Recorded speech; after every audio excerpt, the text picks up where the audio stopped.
Hi everyone, thank you for inviting me, Doron, to speak today. Um, this is usually where I introduce myself and my work, but today I wonder, why am I here even? This isn't the games program. Actually, there is a games program graduation event right now in a different hall here in the university, but I'm here. Um, and VR is heralded as the next level, a step beyond computer games. I see it differently. There are a bunch of expressive forms that developed in the digital age: virtual reality, augmented reality, games, and also web art and short-form animation, also known as GIFs, and interactive cinema and more expressive means that we have in the digital age. But games, due to the popularity of the entertainment industry around them, had the incredible luck to grow massively in terms of economy, audience reach, and the number of titles created each year. It is shaping up to be the largest form of entertainment in the world, and it's barely been around for 4 decades. The size itself shouldn't impress us intellectually, but size, it comes with extra benefits. Games have become the most evolved form of digital art, the most refined, miles ahead of other digital expressions. Technologies and techniques formed around games. Audiences became literate in games. Game genres were formed. People have taste in games. And games become cultural tropes, as we all know. We all know Mario or Sonic the Hedgehog or something like that, or Tekken. That is why we should learn from them when making any form of digital expression. Games will inform how people understand VR or AR. Games inform how VR is designed today to an extent. Most VR and AR today is made with tools created for the games industry, like some of your projects made in Unreal Engine or Unity Engine, which are tools made for games. That is why it makes sense that I bring my knowledge here. Also, games are awesome. So, this is Adam Jensen. Look at his cool shades. Jensen is the protagonist of the Deus Ex video game series, one of today's most popular science fiction game franchises.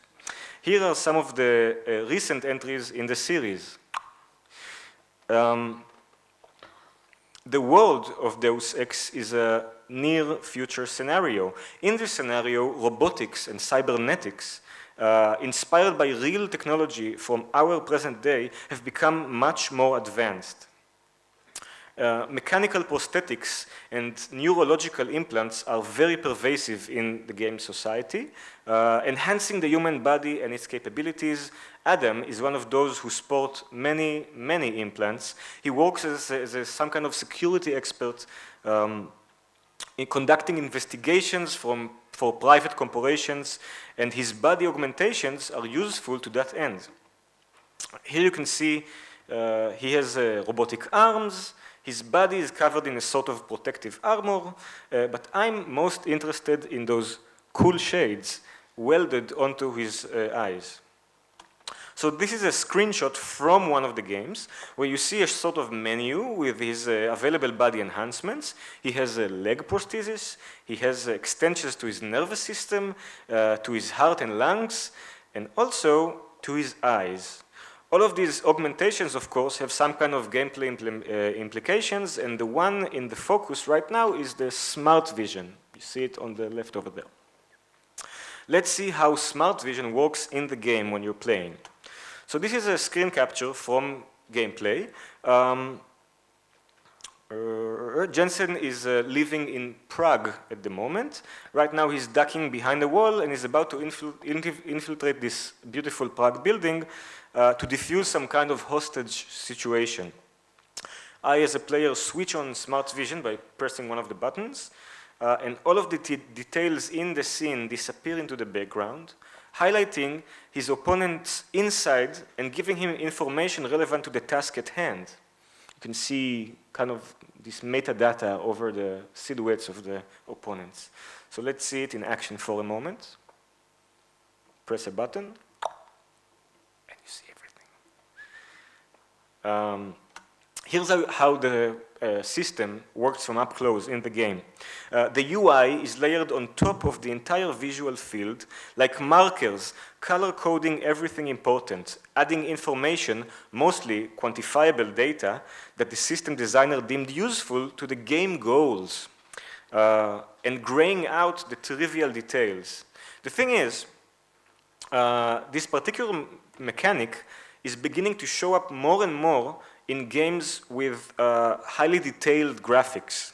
And as the industry sort of go-to sense-making metaphorical tool for overly sensual simulations. And we're all dealing with simulations. Here's a screenshot from a popular Batman video game. You can switch on Batman's smart glasses. Here they call it detective mode, flattening out the scene and highlighting his enemies in a sort of X-ray vision.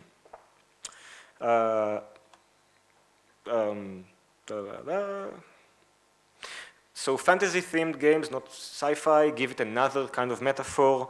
This is a screenshot from a popular medieval fantasy game called The Witcher. The hero, his name is Geralt, he's standing there with his back to us. Is a sword for hire, moving from town to town and helping the residents to solve crimes and overcome hardships. Here he is standing in front of a village which he sadly arrived a little too late. When Geralt is investigating, in this case he's investigating the disappearance of some carriage, he uses his sixth sense to mark the tracks on the ground with a red highlight. That's something that only us, the players, can see. This is a screen capture from a YouTube channel. The YouTube channel is called Gaming Sins. And what Gaming Sins do is they play video games, record it, and they judge the designers for every overused or lazy cliche they find. So this is, here we see the young hero of a popular game called Horizon Zero Dawn, a game that blends fantasy and science fiction. She's also conducting some kind of investigation into some heinous crime. The scene counter is standing on 66, and can you guess what scene number 67 is? Augmented reality investigations continue to be a plague on modern games. So, what bothered me was the way I was playing these games. I noticed at one point I began to leave Smart Vision always on and play the entire game like that. Like I would play everything like the photo on the left. It made everything simpler. I knew exactly where to go and what to do quicker. Was that the intention of the creators? Probably not.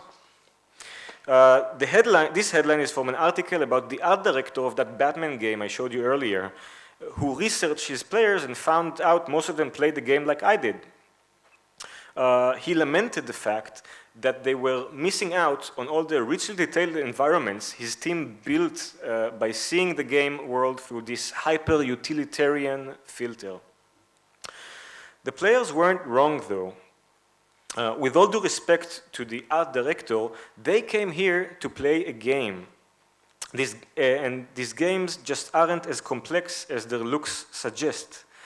The Smart Vision actually dumbs down the visual field to the point where it is systematically meaningful, showing me just the things that I can interact with. So back to this photo from Deus Ex. You see that message board on the right here with the notes on it? Behind the counter? It's grayed out by the system because I, as a player, could never in a million years, pin a note on it myself. It's just not part of the game's interaction system. There's no button for it. There is no button mapped to the function pin little note on office board. The board's qualities and affordances are understood by people like us when we see it, but not by the reality of the simulation in which it is meaningless. It is just a graphical asset. Let's roll back for a second. Games, all games, are essentially systems. That magic circle within which we play is made of nothing more than governing rules, and when I say all games, I mean also chess or soccer or whatever. So it's all just governing rules and the data indicating the state of the game at any given moment. Video games are such systems and data given digital image.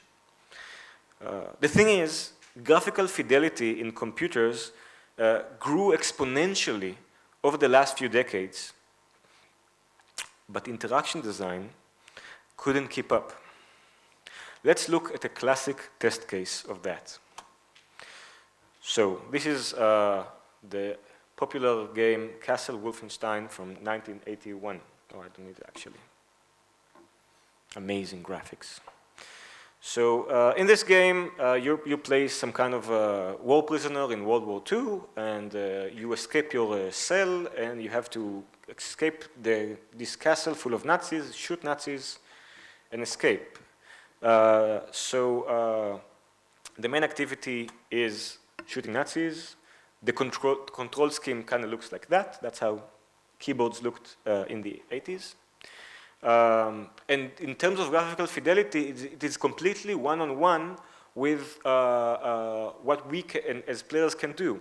We have our avatar, we have our enemies, we have like boxes where I can find ammunition in order to shoot them, and we have this sort of level design that shows us only the affordances of our movement, just walls that kind of shape the path that we can take through the game. In 1992, Castle Wolfenstein, still a very popular series, looked like that. Wow, amazing graphics. Look at these columns. We move in 3D space. The enemies look very frightening, but still all we do is shoot Nazis, and this is how we control it. Zoom to 2001. Look at this magnificent afternoon lighting, but still we're shooting Nazis even though we can go outside now, and that's how we control it. 2009, we're getting to the present. Look at this beautiful kind of watercolor style trees outside in the field, but still we're holding a gun, shooting Nazis, and this is the control scheme. This is how we interact with the system.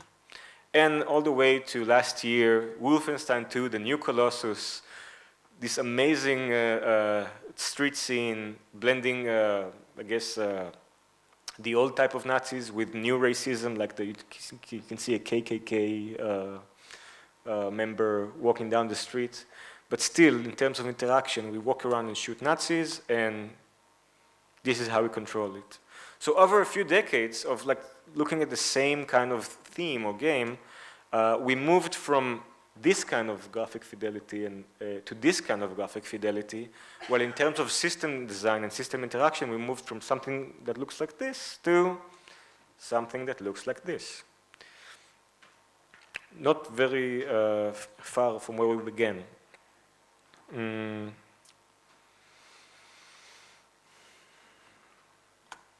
This lush scene represents a widespread mimetic desire, similar to that of the realist movement in 19th century art that have taken over the digital games medium.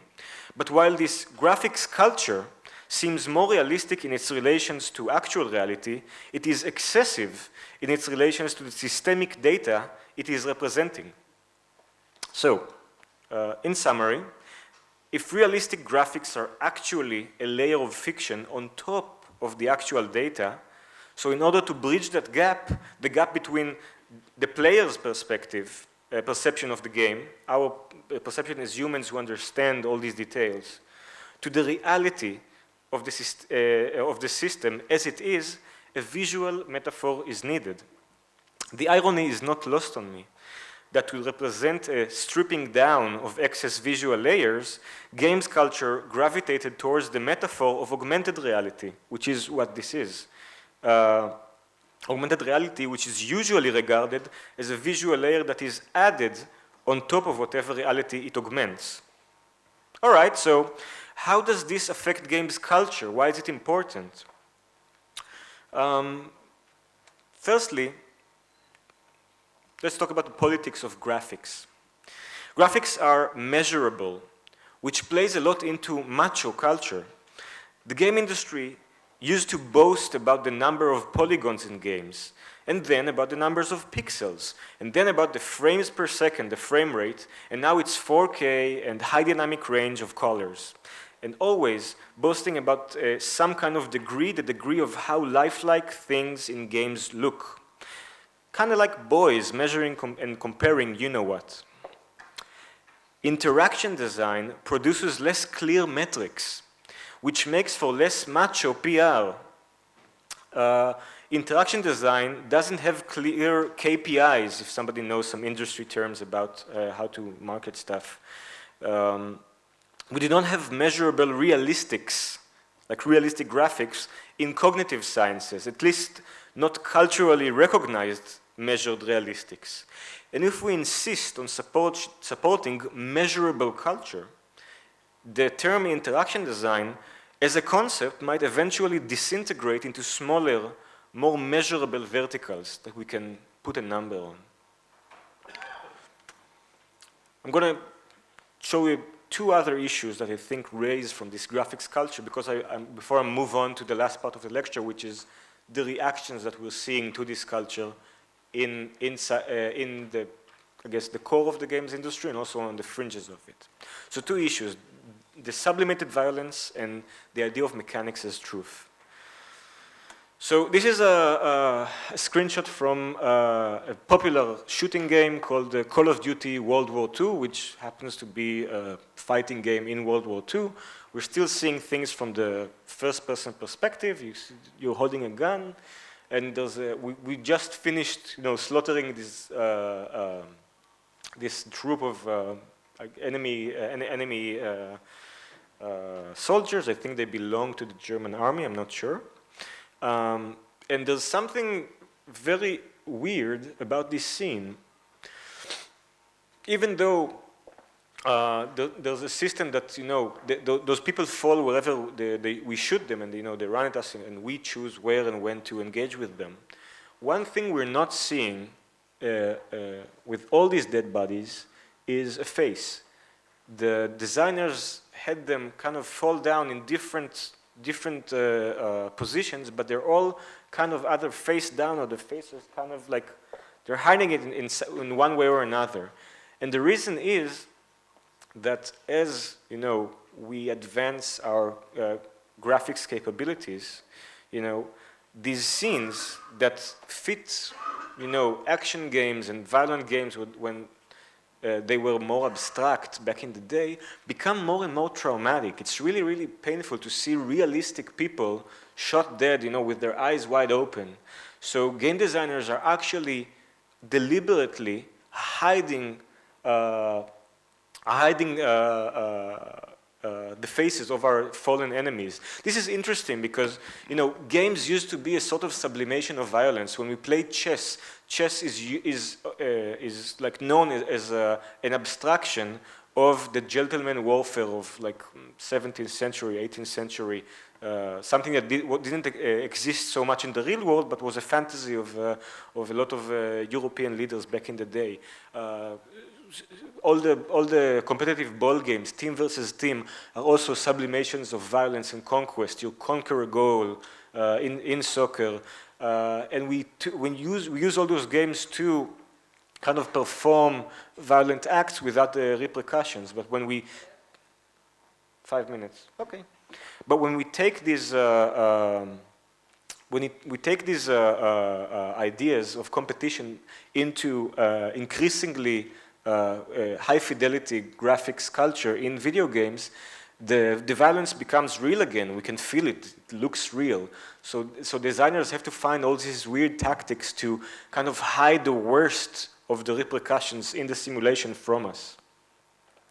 I'm going to skip because I don't have a lot of time, I'm going to skip the mechanics as truth thing, and because I'm really interested in showing you some kind of a collection of reactions that we're seeing today to this graphics culture. So this is more like what's next. And the 4 reactions I wanna point at is what I call device realism, pragmatic realism, expressionism, and hyperrealism. So these are 4 ways to move beyond the kind of graphics culture that we have today. Device realism is wait, give me a second.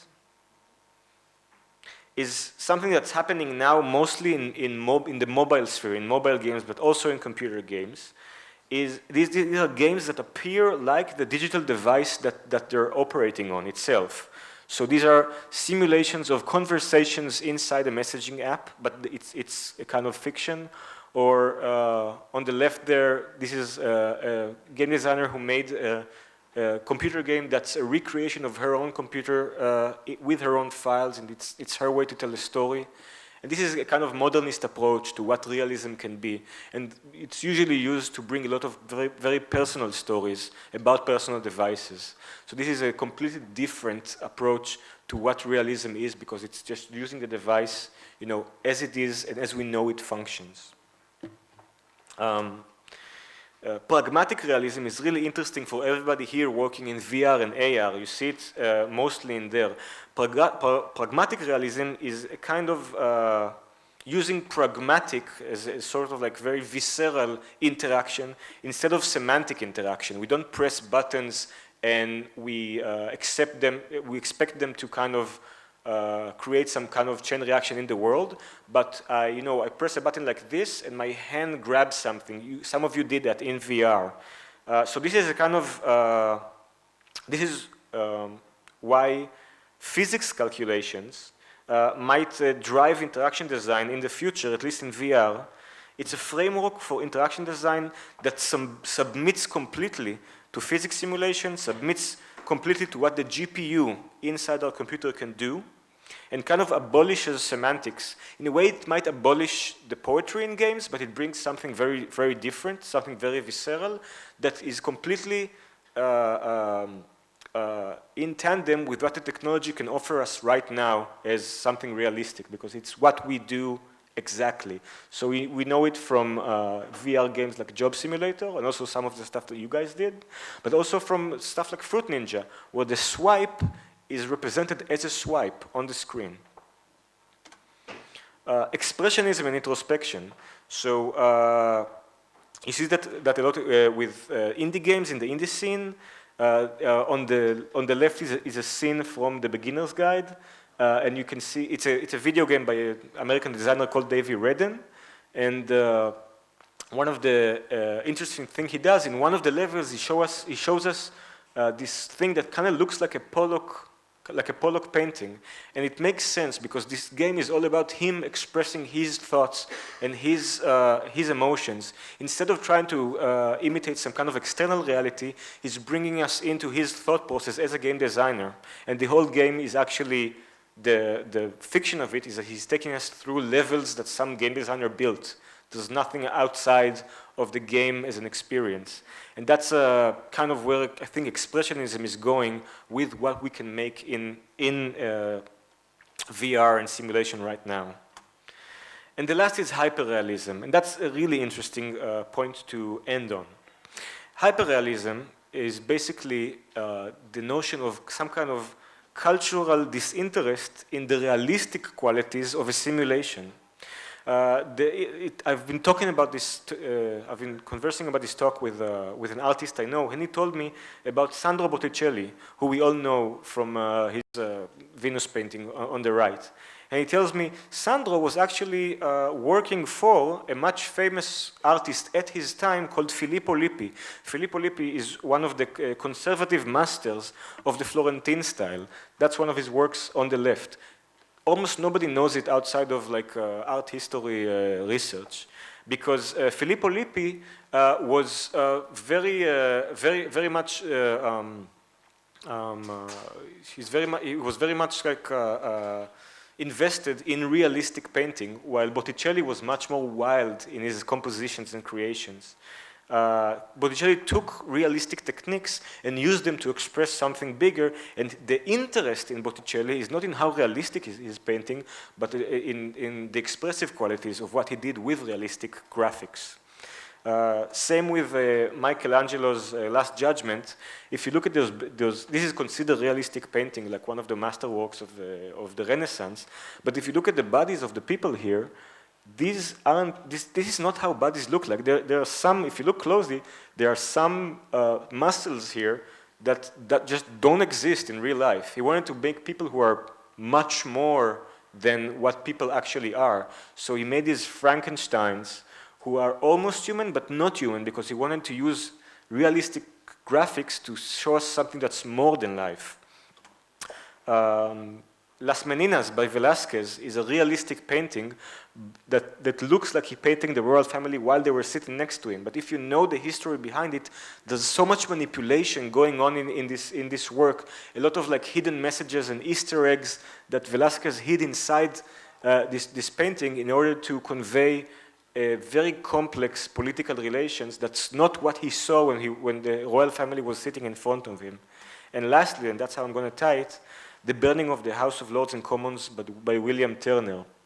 Turner was a romantic painter, and he represents kind of the breaking point where kind of realism in painting kind of drifted into other more expressive ideas. And when he sat in front of the fire, and he went outside really quickly and started painting really quickly to catch the fire on his canvas. But the thing he caught not just the light as it refracted on the river, but also something more, an emotion about it. And when I go back to a scene like that hyper-realist scene in The Witcher, I'm thinking maybe, yeah, they used a lot of technology to convey some kind of realistic graphics, but maybe the meaning behind it was not realism, was not representation of how the world looks when a house burns, but a sort of feeling. I look at those fires and they're immensely expressive. A real fire might have more smoke, less light, for example. And when comparing these two, I can see how perhaps the intent behind it was much more than to convey realism. Graphics, as well as UI, have incredible persuasive power. And like any power, aspiring only to accumulate more of it is nothing but dangerous. When you go on to create your next simulation, your next VR or AR work, we should aspire to use whatever power we do have with intent. Thank you very much.